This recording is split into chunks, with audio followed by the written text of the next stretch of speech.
I DM'd, and that was great. And then eventually they're like, okay, but I want to run my game on the side. That's cool. That's great. Now we have multiple games going.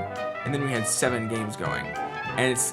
Doesn't work. And not everybody was as invested in running their game. Yeah. Eventually, at a certain point, I was no longer invested in running in my game, which is how Right. it goes. But it's I think, of that group, some are definitely people who are the kinds of people who should DM. But I don't think everybody needs to DM. I think that's fair. I just remember, I was played a little bit in high school, and I was like, this game is sort of weird because I don't win. That's a good point. You're so competitive. It was like I was sort of like if the DM wins, then nobody has fun.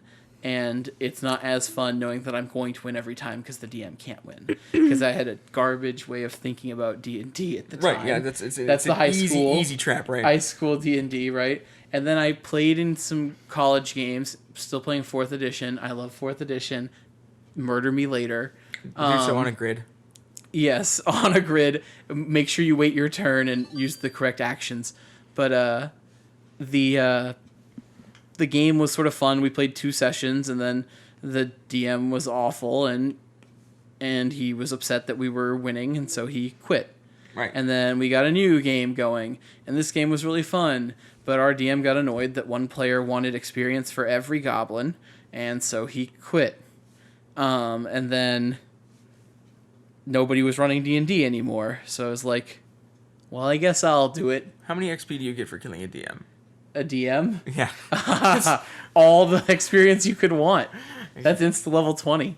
But, so I became the DM, and it was really awful and hard at first, but everybody was just so excited to play. Yeah, that really helps. Yeah. That I was like, well, I've got to keep going, because everyone's excited to play. And I've run an entire campaign where I never prepared anything. Yep. I had literally just written, I'm literally just day of, I'm just drawing shapes, and I'm like, what is this? But this is a forest now. I'm just drawing shapes on my grid. I'm this is the forest now. Was it D&D? Yeah, or it was it Pathfinder? It was D&D. It was D&D, 4th edition. And I was like, this is this now. And then just here's a bunch of monsters in it. It wasn't good.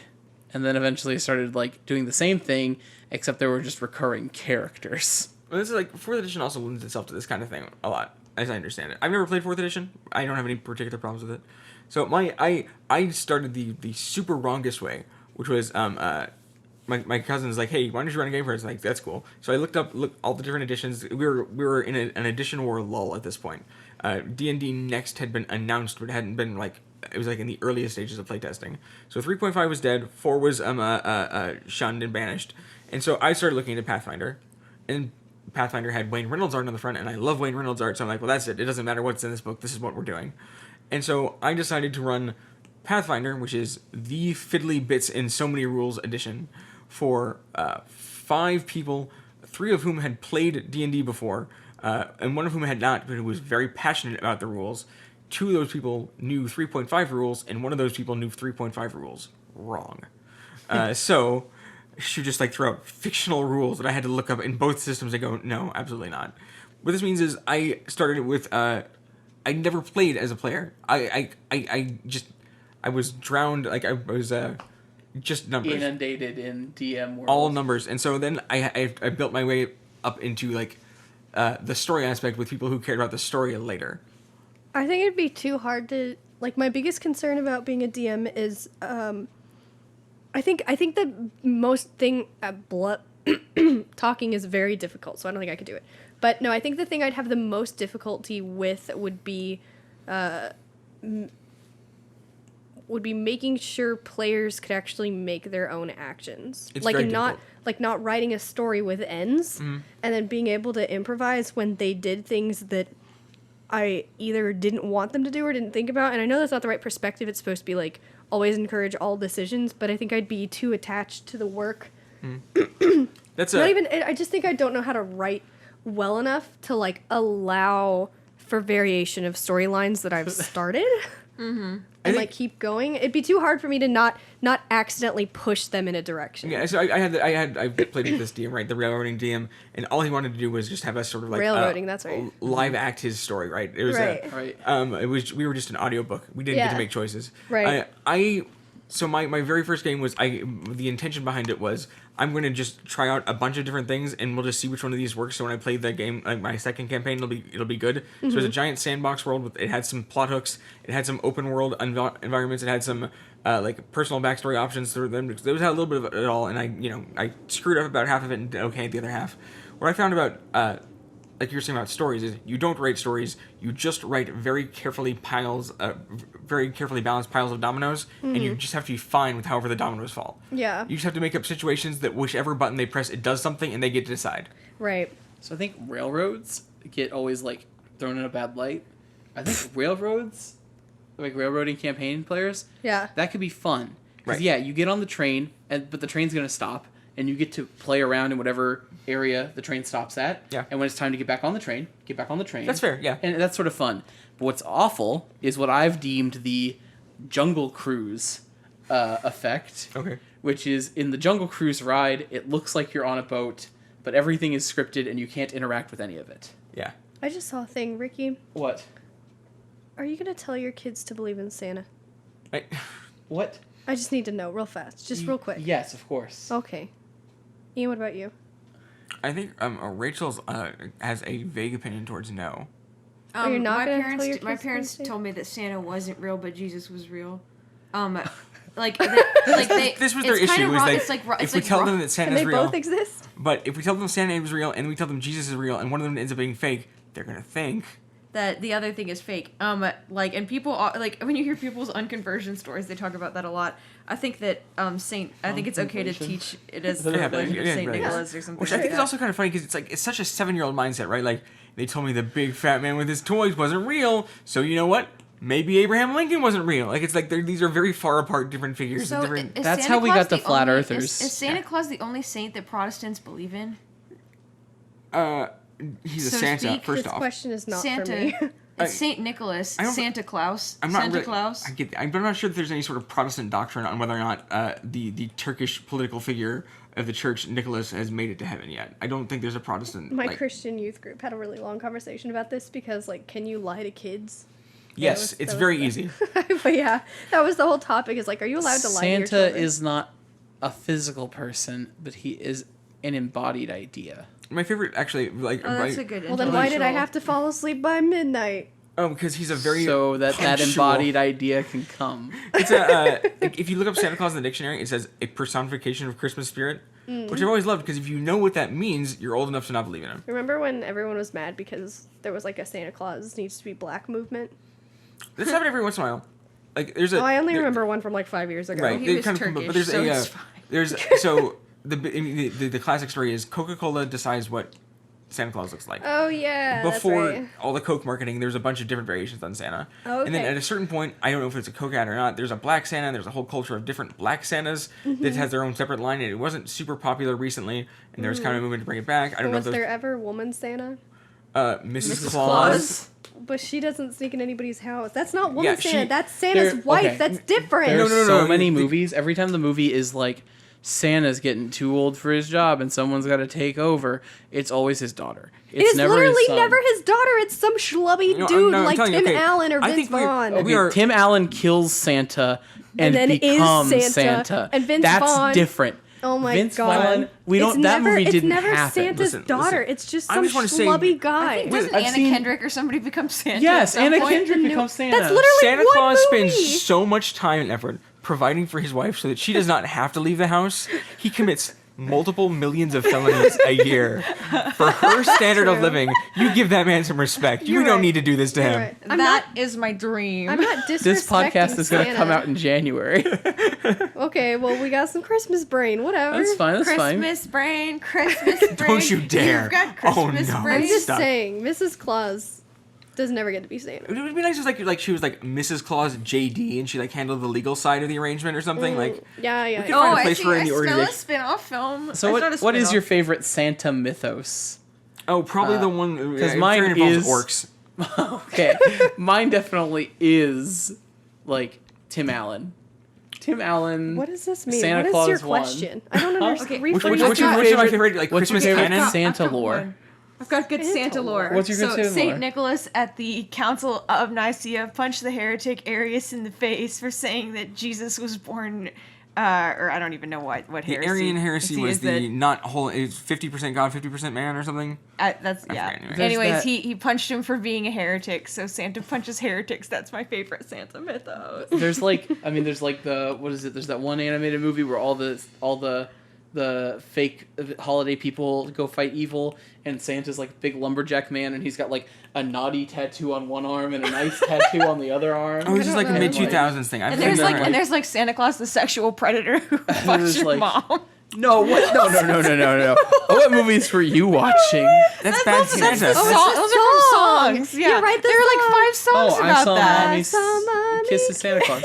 That's the Jackson 5. That's It's adorable. great. Wait, like- Rachel, isn't that just the Santa mythos? The Santa is your dad? Yeah, Yeah, but Santa's no, your it's dad. great. No, it's, like, it's weird. Like if kids thought about it, they'd be like, "Wow, my mom's a hoe," but they don't think about that, right? Yeah. I think my favorite Santa mythos is that he's just 3 elves in a trench coat. No, come on. at Come least on, 5. play, He's just- play he's just the along. biggest- I elf. actually don't know it. Like, I can't think of any. You've seen the Santa Claus, right? Let's Yeah. let rank And, one. like, Okay, yeah, what- Tim Allen. Where does my where favorite does, Santa is 100% never Tim Allen. It's never Tim Allen. it's, my favorite anything is 100% Miracle never on Tim. 34th? Yeah, agreed. Like, what about Except- Miracle on except- 34th I haven't seen Santa? that. Do you I like haven't that one? seen it. You ever seen Miracle Okay. on 34th? Who's in You're it? soulless. Who's My, Santa uh, in that one?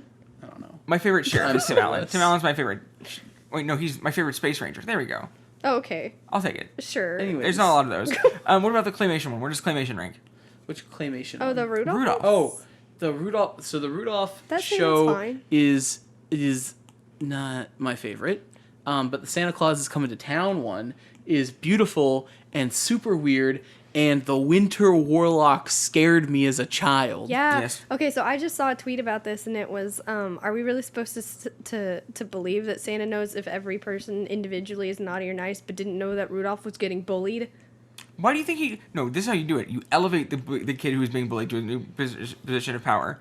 He was subverting the social order. Obviously, Santa is Antifa. There's also Elf What? Santa, like the Santa from Elf, where Santa's just like this guy. He's like, buddy, like I gotta be Santa, and you gotta go find your dad. He's like the quieter guy, and all the elves are actually doing everything.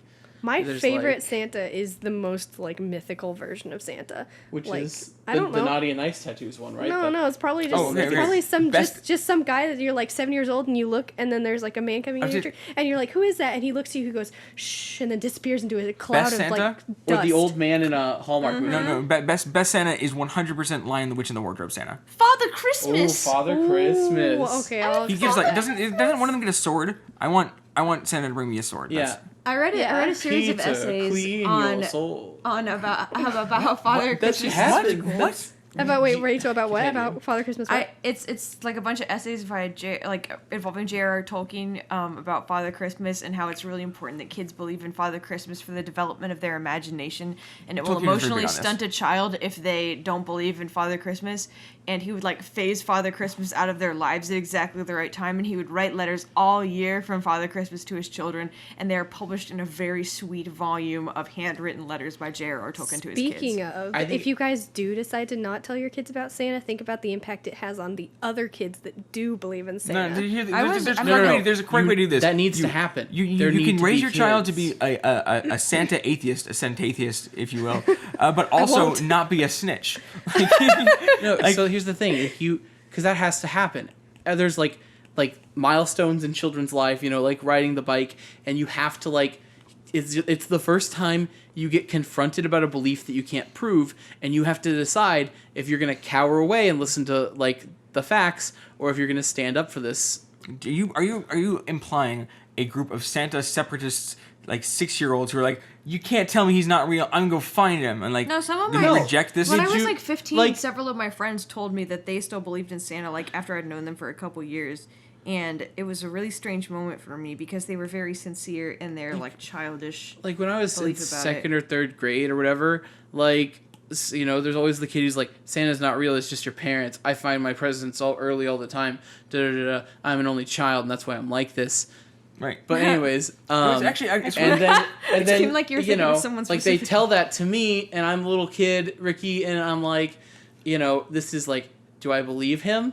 No, I don't believe him, and I don't know why I don't believe him, but I'm gonna defiance this. Yeah, no, I'm not I gonna. think it's a good moment to build your personality as a person. Right. But then Well, you fall flat and you go, oh wow, I'm never doing this again. Here's my Well, you- theory. Oh, go ahead. Will you capitulate to the world's cynicism, or will you persist in your belief that something that you want to think is true? When you're 6, I mean, I mean, it's a question you have to ask yourself even when you're 6. I think Santa in my household specifically, I don't know if this is true for everyone else, heavily relied on my ability to understand how much money we had, which I never was very clear on, because some people told me I was rich, and then I would walk into Kyle's house or people who had houses like Kyle's and go, oh, wait, now I have no idea. And so Santa always got us in our family, Santa always got us like the really extravagant Right. gift that no one would ever be able to afford, like TVs or vanities or something, like the little vanity set or whatever, which now I know how much that costs. It's not that much. No but one could ever afford. But like as a kid, I would have Everyone these always believes they like can afford wild vanity. things, and I was like, "There's no way my family could afford something that's like nice. that." So then we would get it for Christmas, and Santa gifts are always unwrapped with a little Right. note that says "From Santa," and so we would come downstairs and be like, oh, "We got the iPhone or whatever," and so it was always such a big deal. Because I think the reason Santa existed in my house for so long was because I didn't ever think we had enough money. No, actually, so I so was like, I- Santa must be real because we can't afford that I think shit. this And my is a parents super told me big- that all year. A super big part of this is that actually, like, because we did a very similar setup with, like, there's the one big present that we couldn't possibly be for our parents or whatever, Right, right? right. And so I think it's like, even if just like separating out the Santa mythos, Santa mythos from it, the Christmas magic of there being something that I didn't think we could ever get was a big deal. It was a huge deal for that us. was neat. I was Yeah. and I mean maybe the Santa stuff played into it. So I look back and I have this. It's very weird. I remember thinking this was very weird as a child too. I had exactly zero stance on Santa.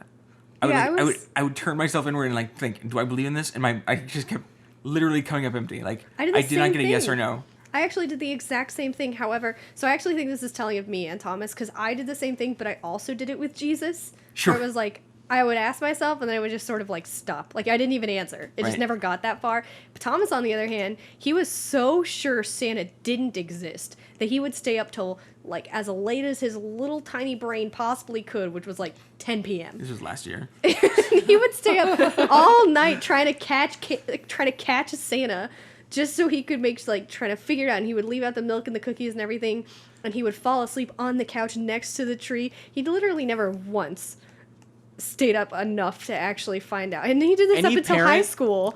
Christmas So- chloroform. Is Every real. parent Yeah, who for real. Benadryl. Slip it in their tanks food. those raw carrots that get left out for the reindeer is a hero.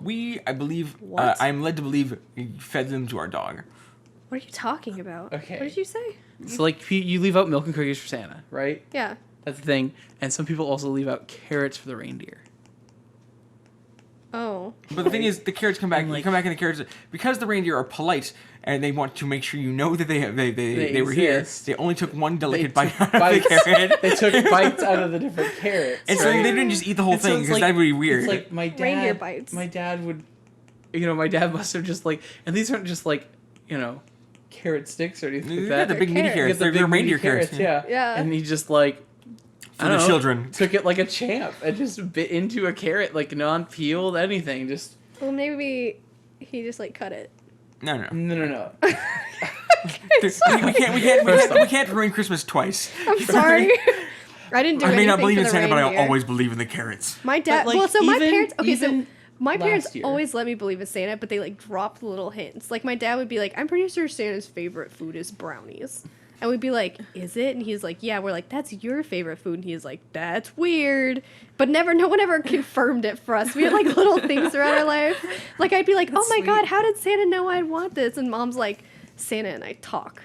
And I was Plus- like, she doesn't talk to Santa. You need to, you also, as a parent, you need that moment to rip the rug of reality My- out from under your children and be like, Santa's not real. My mom still does Santa gifts. So Oh, yeah, my parents do too. My parents do too. Yeah. There It's was just- no rug rip. As I said, Santa is not a physical person. he is an embodiment of Christmas ideals. No, my And mom will that's fight great. me. I'll be like, "Oh, this is such a great gift." She's like, "Yeah, it's from Santa." I'm like, "Mom, I know you're Santa." And she's like, "How dare you?" My dad does the same thing. Yeah? It's like no, you really should, like, 'cause it's always the gift that'll like go above and beyond. Yeah. You know, and it's like you really shouldn't have. He's like, well, you know, Santa. My And, mom you too. know, Same see, like, thing. my It's, family, it's like- adorable. It It's is really cute, it's great. cute. My family my family is the most casual family that has ever existed in every possible way. So our post Santa ings have just turned into we get up later, we're lazy about it, and everybody's just kind of like, that's nice, and we don't have to do the whole like Santa. It's like all the Christmas magic, but with like at volume 2. It's Yeah. great. No, I totally feel you. My mom just will still never admit. Maybe because she has to admit she lied to us for all of our childhood. All the way up until like last year. Okay, we had 3 years where we did everything on Skype, right? But even then, apparently at the house, my brother or my sister would be at the actual house, right? Like up until last year, my parents would even just like not even put the wrapped presents under the tree Yeah. until like the night of. My They would parents move did all that, too. Yeah, and like this last year in Sicko, my mom was like, "Do y'all mind if we just put the wrapped gifts? I don't have any room in my closet anymore." And it's just like, go ahead. Yeah. It doesn't. Did you say sicko? Sicko. Sitka? Sitka. Okay. Sitka. I just heard sicko. Okay, that's better. Sorry. I heard sicko too, but Sicko mode? No, that's like Sicko, Missouri. I think sicko sicko mo. mode is canceled. Boom. Boom. Oh wait, that's the other podcast. Sorry, bringing it back around. Anyway, So, you guys. I actually so formal, you know I don't follow suit. Wow. Stacy dash. Anyways. anyway, It that's sounds like why you ran to the other side of the room just to do that. I, And what are you trying to say, Ian? and that's why I like DMing better. Really. There you go. Yeah. So actually, Rachel and I have never DM'd. Yeah, no, I don't have any desire to DM. I feel like it would be a recreational form of what I do for my career. yeah. Like just entertaining a bunch of people and having to maintain a coherent pattern of thought in order to guide others. Yeah, but you know the big I difference do not is? wish to do that for fun. they want to be there. It makes so much difference. My students That's actually, true. a lot of my students actually do want to I'm be so in my glad for class. They're nice and good, and I love them. Ian over here crying. It's taken me like 4 years though, and a significant drop in my numbers in the program to have a bunch of students like that. But That's Fair. totally fair. yeah, DMing that's nice. is great for selfish reasons because, like, at the end of the session, everybody's just like, "Great job, session was great. You're awesome." Oh, do you get thank yous? Of course, I thanked you. You did. No. No. So because one of the things I like doing the best is helping people, just with whatever, right? Any like if you say, "Hey, can you help?" I've already said yes before I've realized whether or not I should say yes or Good no. guy. So DMing is great because this is going back to like the toxic view of D&D where the DM wins if you die, right? The correct way is the DM wins if everybody had as much fun as he can make you have. So another reason I think it'll be a bad DM is like, you know how you have like talents, like small talents. I've heard people have these. Yeah. Someone somewhere has a talent. Like the biblical currency talents. That's talent. So I have these Actually, things that I'm like, I have a few things that are exactly opposite of talents, which is like, I'm so bad at them that it's almost a talent that it's so bad. And accents are one of them. Like, I don't know, like, some people are bad at accents, some people are good at accents, but I'm distinctly... Accents are not required for D&D. You're just That's true. wrong. You're wrong. You're wrong. absolutely not needed. You're totally wrong. I don't agree. Your characters can't all have the same voice. So this is one of my favorite stories. It's a Matt story. At one point, so Matt had a campaign, and his campaign was mostly male characters to start off with. Yeah. He starts introducing a few more female characters, and it's terrifyingly awful, the voice he does for them. It's like the screechiest, hawkiest, like women making fun of men who are making fun of women, kind of just. And so we got to the point, like Devlin and I, like we're off in the corner, like so. I don't want to gonna tell encourage Matt to have more female representation in his game, because then I'll have to listen to him voice more women. I hate this. This is actually really important for why I don't listen to books on tape. It's Yeah. because I listened to one book on tape. It was the girl with the dragon tattoo or whatever.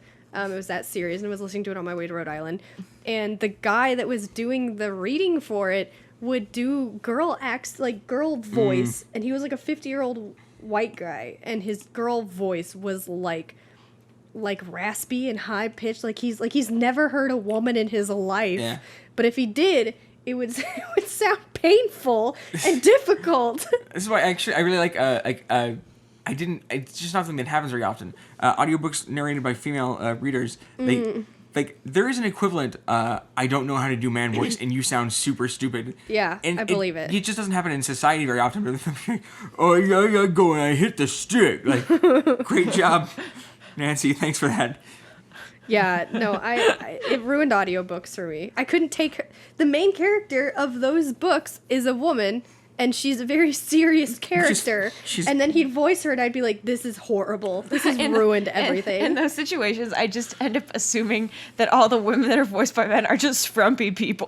Like, I just decide that that's the case, and it's fine. Well, like, I adapt to the you world. can do like a man doing like a girl voice. I don't think it's inherently like it wouldn't like remove me that far. It's just like it was so distinctly bad. So I don't do female voices. It's like shrill. I do female cadences differently. Yeah. I just try and talk in enough of a way. I just try and make it like the voice sounds like it's a different color, kind of You just like do Yeah. gentle voice. gentle You do- voice, do it, maybe do a it. bit quicker, kind of just a little bit off in the distance, or just sort of Yeah. just in a way. I just pause differently. Yeah, I think that's fine. I think that works. It just differentiates. No, but this was truly atrocious, and I'm so bad at accents. I can't do a single accent. I can do one accent. What's that? It's Fargo. Oh yeah, you go up there in the snow and all you got are moose. That's it. And I can do the Tom Bombadil accent that Kyle stole. What's that? Oh look here, the prospector accent. Yeah. To be fair, yeah. we both stole that from Legendary Frog, but Okay, no, totally fair. No, I can't do any of that. I You just don't can't. need It's to. not possible. I Apparently- think you're wrong, Ricky. You can show mannerisms of different characters without having to make different How? voices. oh, you definitely can. But the question is it worth it when instead you could just make all of your dwarves have bad Russian accents? All dwarves and like there's like just things like there's one game where we played where all dwarves were just super into the quality of buttresses. That's Yes, nice. That's nice. buttresses. Buttresses. You see that there? Like That's the, a nice like buttress. the architectural buttress. It's like a Oh. butter but female. Yeah. Oh my god. Butter. And like I remember we were in a Butter and Mrs. campaign Buttress. we were in a campaign where I was like an elf wizard and like the other three characters were all dwarves. And it was just Marius and his three dwarf dads and just like every building. But how are the buttresses? And it's just like That was an accent. yeah, was it an was, accent. but you know, whatever. That's my anyways. whole point. That's And just everything all I'm the talking dwarves about. talk about buttresses, and like Strahd has to be taken down because his castle's buttresses are shite, and That's just easy. like You just That knock out was the a- buttresses and boom, the castle's down. yeah, Like, exactly. Oh my goodness. I'm like fine with my own character's voice, but doing other voices, I don't think I'd be any good at. My campaigns often, if you get deep enough into them, there will be a shopkeeper who is just Uncle from Jackie Chan. Was there another D&D question you had? Oh, it was what's the what's the longest longest campaign you've ever campaign? run? Oh, the longest I campaign. mean, surely Ricky, you beat us out. Like it's I Yeah, just definitely. finished right. a 3-year campaign, Ugh. and it Good ended job. with the satisfying conclusion without TPK. I think Nice. I'm on like our 5th or 6th Session. session. Yeah. I think Great. you got like up to like That's pretty good. because you had like 3 before you started recording them, right? Yeah, so we've only had like 3 since you've been in them. right, and it's also like, well because that game switched to once a month for so Yeah. if you do it right, like the appropriate thing is to schedule a D&D game every week and then fail at half of them, so you play twice a month. Bi-monthly is the best spacing. Once Yeah. every 2 months, No, sorry. bi-weekly. Bi-weekly. That's what I said. Yeah, schedule 4, play 2. Yeah. Just schedule 2 and play 2. People have lives. I mean, well, when you're talking about D&D people, you can like slim that down by a lot. Well, was everyone in our D&D campaign has lives. Yeah, it's definitely weirder playing in closer to my 30s than back in college when like we were forced to be in the same area and do nothing all the time. That's true. It's like if class wasn't going on, there's stuff we should be doing, and there's stuff we definitely don't want to be doing, so we're playing D&D instead. Guess what happens in Lubbock? What? You drink, or you play D&D, or you do both. That's a good point, actually. Wasn't Right. that what that documentary we watched said? About What's Lubbock? it called? No, the D&D one. You watched I've the been D- given the single Yes. by the almighty mystical ruler of this. It's the I can't recorder, the Zoom remember the name recorder. of it. Rachel, wait, the last one. Wait, no, Rachel. Wait. Sum it up. Sum us up. Sum up the whole episode. Sum up the whole in a episode in one sentence. sentence. Santa's the DM of Christmas. Beautiful. I was literally going to say the same thing. That was great.